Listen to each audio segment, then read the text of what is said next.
Students, हम binomial theorem के proof के ऊपर बात कर रहे थे, ठीक है, इससे पिछले लेक्चर में। और हमने यहाँ तक ये रिजल्ट प्रूफ किया था कि हमारे पास जो ऐसा बाइनोमियल थ्योरम है, हमारे पास ये इसका फार्मूला क्या होता है जी, इसको एक दफ़ा रीड कर लेते हैं कि इसकी समीशन फॉर्म है, जिसमें कि हम के वेरी फ्रॉम 0 टू n लिख देते हैं, एन सी के ए पावर n माइनस के बी पावर के, ठीक है। और इसको एक वे है कि हम इसकी हर टर्म को तोड़ के लिखें, मतलब हर टर्म को रिप्रेजेंट करें, एक्सपेंशन फॉर्म में लिखें इसको, ठीक है, वो आप देख सकते हैं यहाँ पर। और फिर इसमें हम इस थ्योरम को जो है प्रूव कर रहे थे मैथमेटिकल इंडक्शन से, जिसमें कि दो स्टेप होते हैं। पहला स्टेप होता है कि हम इसको जो हमारा गिवन फार्मूला है या जो भी रिजल्ट है, सम है, उसको हम जो है वो पहले शो करते हैं या उसको प्रूव करते हैं कि वो n इक्वल टू 1 के लिए ट्रू है, ठीक है, मतलब सेम रिजल्ट देता है। और फिर उसके बाद हम n is equal to k के लिए इसको खुद से फर्ज कर लेते हैं कि ये ट्रू है, और फिर इसको फर्ज करते हैं, मतलब जब फर्ज कर लिया कि k तक के लिए ट्रू है, अब k हमारा कुछ भी पॉजिटिव इंटीजर हो सकता है, वो 5 हो सकता है, 10 हो सकता है, 100 हो सकता है। और फिर उससे एक नेक्स्ट इंटीजर के लिए, मतलब कि अगर हम 100 की बात करें तो फिर 101 जो है नंबर के लिए उसको हम रिजल्ट को शो करते हैं कि उसके लिए भी वो सेम इसी तरह का, मतलब जो एक फार्मूला बनाता है वो सेम बना रहा है। मतलब यहाँ पे एक फार्मूला ही है, अगर आप देखें तो ये एक फार्मूला है हमारे पास। अब इसमें मैंने देखा था कि जब मैंने n इक्वल टू के लिखा तो ये रिजल्ट आया था, ठीक है। अब इस इक्वेशन को मैं जो है सिलेक्ट करूंगा, ठीक है, और मैं इस इक्वेशन में इस तरह से जो है इससे नेक्स्ट टर्म के लिए, चूंकि मैं k तक के लिए इसको फर्ज कर चुका हूं कि ये ट्रू है, ठीक है, तो अब मैंने इससे चेक करना है कि k प्लस 1 के लिए ट्रू है या नहीं। यानी अगर मैंने k प्लस 1 लिख दिया इनकी जगह तो ये मेरे पास रिजल्ट आएगा, ठीक है। अगर इस इक्वेशन को भी मैं अगर इस शेप में ले आया बी इक्वेशन की तरह, तो समझ लीजिएगा कि हमारे जो ये रिजल्ट है, जो कि अगर k तक के लिए ट्रू है तो फिर ये k प्लस 1 के लिए ट्रू है, और अगर k प्लस 1 के लिए ट्रू है तो फिर इससे नेक्स्ट कोई भी इंटीजर आएगा उसके लिए ट्रू है, फिर ये तमाम इंटीजर पॉजिटिव इंटीजर्स के लिए ट्रू हो जाएगा, ठीक है। तो इस तरीके से ये रिजल्ट हम मैथमेटिकल इंडक्शन में प्रूव कर देंगे। देखें जी, यहाँ पर इसने मैंने कॉपी किया है, ठीक है, ये कुछ एक्स्ट्रा पार्ट भी आ रहा है, ये मैंने इससे जो k प्लस 1 के लिए शो करना था उसके लिए लिखा था, इसको मैं रेस कर देता हूँ, ठीक है, ताकि आप कंफ्यूज ना हो। चलें जी, अब आप देखें कि ये रिजल्ट जो हमारा है ये k के लिए तो ट्रू है, ठीक है, ये हमने फर्ज कर लिया। अब k प्लस 1 के लिए क्या बनेगा जी, इसको मैं अगर इस पूरी इक्वेशन को मैं के a प्लस बी से मल्टीप्लाई कर दूं, इधर भी और इधर भी a प्लस बी से पूरी इक्वेशन को, यहाँ पर इस पूरी इक्वेशन को लेफ्ट साइड पे भी और राइट साइड पे मल्टीप्लाई कर दूं, ठीक है, तो मेरे पास यहाँ पे तो बन जाएगा a प्लस बी की पावर k भी है और a प्लस बी की पावर 1 भी है, तो ये बन जाएगी, बेसिस सेम है, पावर ऐड हो जाएंगी, a प्लस बी की होल पावर k प्लस 1 आ जाएगी, ठीक है। यहाँ पे तो हमारा रिजल्ट आ गया। अब दूसरी तरफ अगर आप देखें तो a प्लस बी ने हर टर्म से मल्टीप्लाई होना, मतलब जैसे डिस्ट्रीब्यूटिव प्रॉपर्टी होती है, तो पहले अगर हम इसको इस तरह से देखें कि a ने मल्टीप्लाई होना है इस सारे से, ठीक है, इस सारे को मैं कॉपी कर लेता हूँ, इस सारे की सारी जो ब्रैकेट है इसके अंदर जितनी भी टर्म्स आ रही हैं, ठीक है, इन सारों से a ने मल्टीप्लाई होना है, ये मैंने कॉपी कर लिया इसे, ठीक है, ये a मल्टीप्लाई होगा, और जब a मल्टीप्लाई हो जाएगा उसके बाद फिर प्लस b ने भी इन सारों से मल्टीप्लाई होना है, ठीक है, इसलिए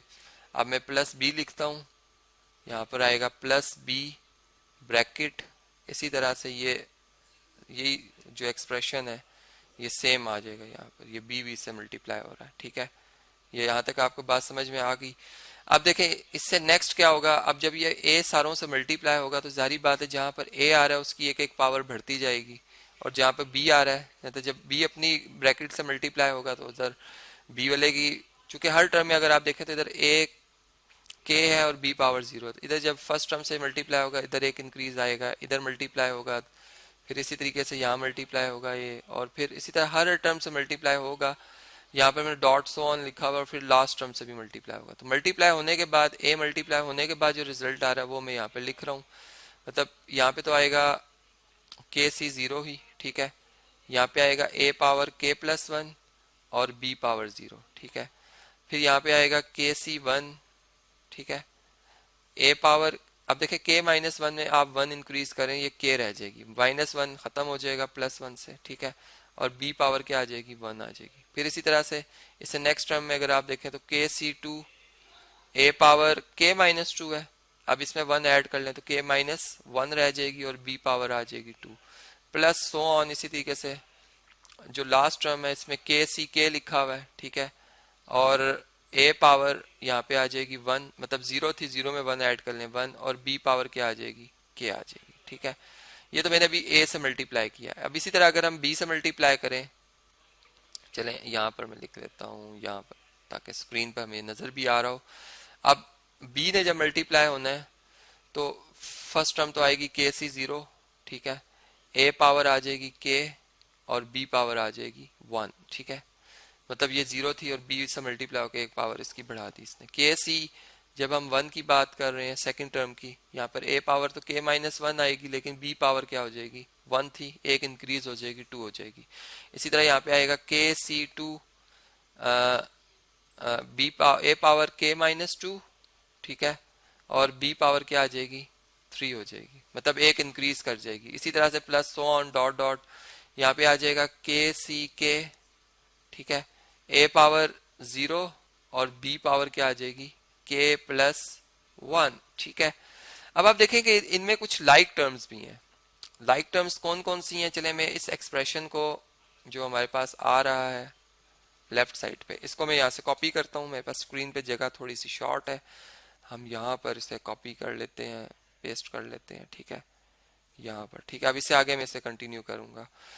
यहाँ पे याद रहे कि a प्लस बी की पावर जो है वो हमने लिख ली थी कितनी जी, a प्लस बी की पावर k प्लस 1 हम लिख चुके हैं यहाँ तक, ठीक है।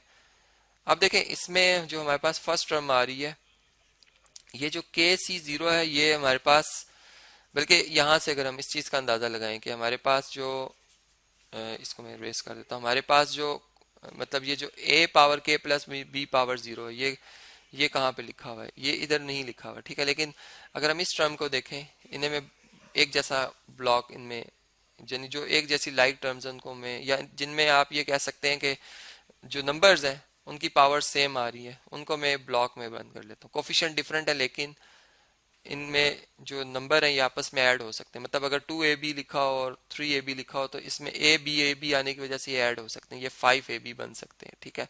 इस सेंस में मैं बात कर रहा हूँ। तो इधर से अगर आप देखें, जिसको मैं ब्लू बॉक्स में रख रहा हूँ वो एक जैसे हैं, वो आपस में ऐड हो सकते हैं। इसी तरह ये k माइनस 1 a पावर और b पावर 2, और ये टर्म अगर आप देखें तो एक जैसी हैं, ठीक है।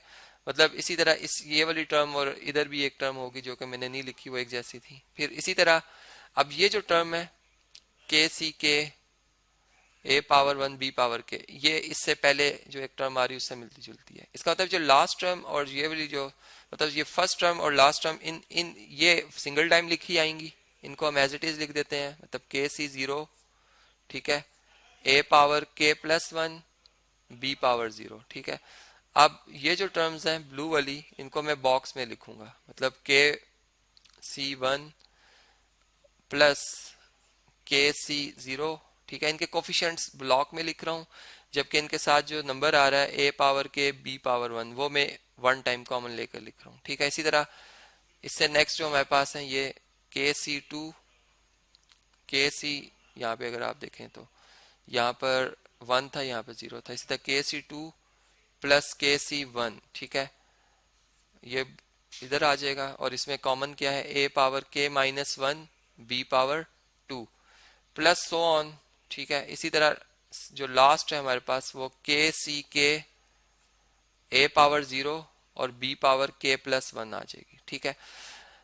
अब देखें हमारे पास ये जो रिजल्ट है, ये बात हम जानते हैं कि के सी 0 और के प्लस 1 सी 0 ये सेम होते हैं, मतलब ये एक जैसे आंसर आएंगे, ठीक है। इसी तरह अगर हम के सी 1 प्लस के सी 0 को ऐड करते हैं, ठीक है, तो ये हमारे पास क्या आंसर आएगा, इसका हमारे पास आंसर आएगा के प्लस 1, ठीक है। इसको मैं इस तरह से लिख देता हूँ कि ये हमारे पास जो है ये आएगा जी के प्लस 1, और यहाँ पर आ जाएगा हमारे पास के प्लस 1, और यहाँ पर आ जाएगा जी आर, मतलब ये आर अगर हम देखें तो ये 1 माइनस 1 लिखा हुआ है, ये 1 लिखा हुआ है, इसको हम लिख सकते हैं 0, ठीक है। के सी, मतलब इसको के प्लस 1 सी 0 लिखा जा सकता है, ठीक है। फिर इसी तरीके से अगर लिखा हो के सी 2 प्लस के सी 1, ठीक है, अगर हम इसको सिंप्लीफाई करें, इस कॉम्बिनेशन को ओपन करें, तो ये हमारे पास क्या बनेगा जी, ये हमारे पास बन जाएगा k plus one C one.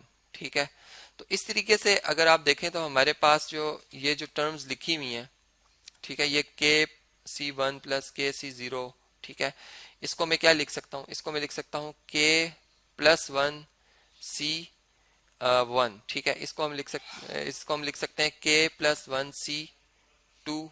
ठीक है, सॉरी यहाँ पर मैंने इसको थोड़ा सा गलत लिख दिया, ये टू आएगा। ठीक है, ये टू आएगा और ये क्या आएगा, ये वन आएगा। ठीक है, इसी तरह जो हमारे पास के सी के है, ये किसके इक्वल होता है, ये इक्वल होता है के प्लस वन सी के प्लस वन के इक्वल। ठीक है, तो इनको अगर हम रिप्लेस कर दें यहाँ पर, तो हमारे पास वही रिजल्ट आएगा जो कि मैंने भी इक्वेशन नंबर बी में आपको बताया था। ठीक है, अब मैं इनको यहाँ पर रेस करके लिख रहा हूँ। ठीक है, यहाँ पर इसको मैं सिंगल टाइम लिख दूंगा। ठीक है, ये मैं रेस कर रहा हूँ, सारे इनको भी मैं रेस कर रहा हूँ। ठीक है, इससे भी रेस कर रहा हूँ, और अभी मैं इसका आपको बता भी दूंगा नंबर लिख के कि वाकई ये बात जो मैं कर रहा हूँ वो ठीक है या गलत। यहाँ पे आएगा k plus one C one, यहाँ पे आएगा k plus one C two. ठीक है, कॉम्बिनेशंस में। ठीक है, जो कि बाइनोमियल कोफिशिएंट्स कहलाते हैं, और इसी तरह यहाँ पे आएगा k प्लस वन सी के प्लस वन। अब ये जो मैं रिजल्ट्स आपसे कह रहा था, क्या ये ट्रू है या फॉल्स है, इनको देखते हैं कि जिसका मैंने कहा 2c0। ठीक है, फर्ज करें k हमारा 2 है, तो 2c0 और 3c0 क्या ये इक्वल होते हैं, इनको हम चेक कर लेते हैं। देखिए 2c0 किसके इक्वल होगा, 2 फैक्टोरियल ओवर 0 फैक्टोरियल और 2 माइनस 0 फैक्टोरियल, जो कि 2 फैक्टोरियल ही बनता है, और इसको अगर हम सिंप्लीफाई करें तो ये 1 आता है। और इसी तरह 3 फैक्टोरियल, ये बनेगा 0 फैक्टोरियल, 3 माइनस 0 3 होता है, 3 फैक्टोरियल, ये भी 1 के इक्वल है। मतलब दोनों रिजल्ट इक्वल है। इसका मतलब कि मैंने जो अभी बात की है कि के सी जीरो और के प्लस वन सी जीरो लिखा जा सकता है, वो ठीक है। फिर इसी तरह ये जो अभी मैं सम की बात कर रहा था कि अगर हम जिस तरह से 2c1 प्लस 2c0 करते हैं ऐड, ठीक है, तो इसका आंसर बनेगा 3c1। क्या ये ठीक है या गलत, चलें इसको देखते हैं। 2c1 क्या बनेगा, 2 फैक्टोरियल ओवर 1 फैक्टोरियल और 2 माइनस 1 फैक्टोरियल, वो 1 फैक्टोरियल था। तो ये आपका आंसर जो है वो आएगा 2। ठीक है, ये हमारा आंसर आएगा 2। 2c0 जो होता है वो 2 फैक्टोरियल ओवर 0 फैक्टोरियल और 2 माइनस 0 2 फैक्टोरियल, ये भी 1 बनता है। मतलब 1 प्लस 1 क्या आएगा हमारे पास, सॉरी 2 प्लस 1, ये हमारे पास 3 बनता है। और यहाँ पे अगर हम 3c1 देखें तो ये बनेगा 3 फैक्टोरियल ओवर 1 फैक्टोरियल और 3 माइनस 1 बनता है 2 फैक्टोरियल। ठीक है, और इसको अगर हम सिंप्लीफाई करें तो ये 3 फैक्टोरियल को हम लिख सकते हैं 3 मल्टीप्लाई बाय 2 मल्टीप्लाई बाय 1, जो कि 2 फैक्टोरियल 2 मल्टीप्लाई बाय 1 होता है, कैंसिल होकर ये 3 ही आएगा। मतलब ये रिजल्ट हमारा ठीक है। ठीक है, तो ये रिजल्ट्स मैंने लिखे हैं कि के सी टू प्लस के सी वन इज इक्वल टू के प्लस वन सी टू। ये मैंने क्या लिखे हैं जी, ये ठीक लिखे हुए हैं, ये ठीक लिखे हुए हैं, और जो हमने रिप्लेसमेंट की है वो वाकई ठीक है। इससे हमें पता चला कि हमारा ये रिजल्ट जो है a प्लस बी पावर के प्लस वन के लिए अगर ट्रू है तो तमाम पॉजिटिव इंटीजर्स के लिए ट्रू है। तो इस तरह बाइनोमियल थ्योरम हमारा प्रूफ हो जाता है।